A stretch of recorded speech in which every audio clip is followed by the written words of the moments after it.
Η δορυφορική τηλεπισκόπηση είναι όλη η τεχνολογία η οποία έχει συστήματα στο διάστημα, δορυφόρους, οι οποίοι με τα τεχνολογικά τους μάτια παρακολουθούν τον πλανήτη σαν άγρυπνη φρουρή 24 ώρες το 24ωρο. Είμαι ο Χάρης Κοντοές, Διευθυντής Ερευνών του Εθνικού Αστεροσκοπείου Αθηνών. Η ειδικότητά μου είναι ειδικός στον τομέα της δορυφορικής τηλεπισκόπησης.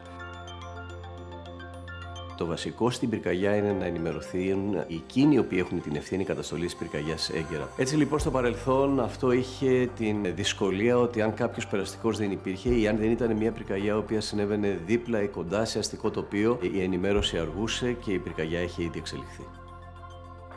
Η πυρανοίχνευση άλλαξε από την εποχή που οι νέες τεχνολογίες μπήκαν στη ζωή μας με συστήματα από επίγειες θερμικές κάμερες που τοποθετήθηκαν στο πεδίο.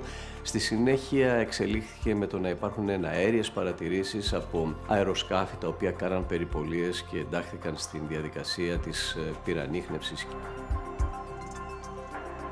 Οι δορυφόροι μας δίνουν δεδομένα. Για να μπορέσουμε από τα δεδομένα να βγάλουμε πληροφορία πρέπει να υπάρχει μια συστηματική συλλογή. Και αυτό είναι που πετυχαίνουμε σήμερα στις επίγειες εγκαταστάσεις μας στο Εθνικό Αστεροσκοπείο Αθηνών. Έχουμε κεραίες συλλογής δορυφόρων. Δεδομένα μαζεύονται με μεγάλη συχνότητα. Στα hubs μας συγκεντρώνουμε περίπου 50 με 60.000 δορυφορικές εικόνες καθημερινά. Και όπως αντιλαμβάνεστε, αυτά τα πάρα πολλά δεδομένα, τα οποία εμείς ονομάζουμε μεγάλα δεδομένα, μπαίνουν σε ισχυρά υπολογιστικά συστήματα με τεχνολογίες τεχνητής νοημοσύνης, ώστε μέσα από τα δεδομένα να βγουν οι συσχετίσεις των παραμέτρων που περιγράφουν το φυσικό τοπίο, που περιγράφουν τις διεργασίες επάνω στον πλανήτη και από τις συσχετίσεις αυτές να βγουν τα συμπεράσματα για το τι συμβαίνει, για ποιο λόγο συμβαίνει και πώς μπορούμε να αντιμετωπίσουμε με καλύτερο τρόπο την εξέλιξη μιας φυσικής καταστροφής όπως η πυρκαγιά. Τι πιστεύω ότι θα μπορούσε να βελτιώσει τα πράγματα. Χρειάζονται οι σχέσεις και το επίπεδο της εμπιστοσύνης να χτιστεί ανάμεσα στους επιχειρησιακούς και στους ερευνητές.